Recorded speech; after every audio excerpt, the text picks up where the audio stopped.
ঝড় এবং শিলাবৃষ্টিতে লণ্ডভণ্ড সোনামুড়া মহকুমা। শনিবার রাতে আচমকা বজ্র এবং শিলাবৃষ্টির সাথে শুরু হয় প্রবল ঝড়, যার ফলে সোনামুড়া মহকুমার অন্তর্গত বিভিন্ন এলাকার জমির ফসল থেকে শুরু করে বৈদ্যুতিক লাইন সহ মানুষের বাড়িঘরের ব্যাপক ক্ষতি হয়। শনিবার রাতের এই প্রবল ঝড়ের ফলে সোনামুড়া মহকুমার বিভিন্ন এলাকার বৈদ্যুতিক খুঁটি ভেঙে মাটিতে পড়ে যায়। আবার কোনো কোনো জায়গায় বৈদ্যুতিক তারে গাছ পড়ে বৈদ্যুতিক তার ছিঁড়ে বিদ্যুৎ ব্যবস্থার ব্যাপক ক্ষয়ক্ষতি হয়।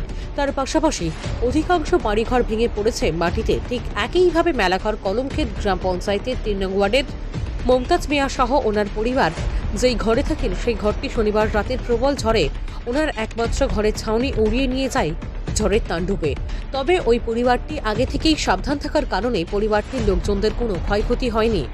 খবর পেয়ে রবিবার সকালে পঞ্চায়েত প্রতিনিধি সহ তহসিলদার ঘটনা পরিদর্শন করেন এবং তারা ক্ষতিগ্রস্ত পরিবারগুলি যাতে সরকারি সাহায্য সহযোগিতা পায় তার জন্য সংশ্লিষ্ট দপ্তরকে অবগত করেন। না তিনটা লইয়া বউ লইয়া কোনো মতে বাইরেছে, বাইরিয়া যাইয়া জানলা দিয়ে ওই বিল্ডিং ঘরটা কত বছর না তিনটার কত বছর? না 3 বছর 2 বছর 2 বছর। টোটাল কজন থাকেন আপনার? 5 জন। 5 জন থাকেন। এখন কি চাইতেছেন আপনি? আমি চাইতেছি বাঁচতাম আর কিটা, গরিব মানুষ। না, সরকারের কাছে সরকারের কাছে আবেদন একটু যে এইভাবে আমি বাঁচতাম পারি, বাঁচানোর একটা ব্যবস্থা, যাতে ছেলে সন্তান নিলে ভোট দিয়ে যাতে আমি চলতাম পারি, বাঁচতাম পারি, ঘুমাইতাম পারি। তো উল্টে মিজে দেখা যায় যেহেতু ঘরটা উড়িয়া গেছে গা, সব দিকে লইয়া গেছে গা। হ্যাঁ, এখন তো আমরা সরজমিনে দেখতেছি সবাই মিলে যে এইভাবে গত তাল তাল দক্ষিণ দিকে উড়িয়া একদম নিচে ফেলে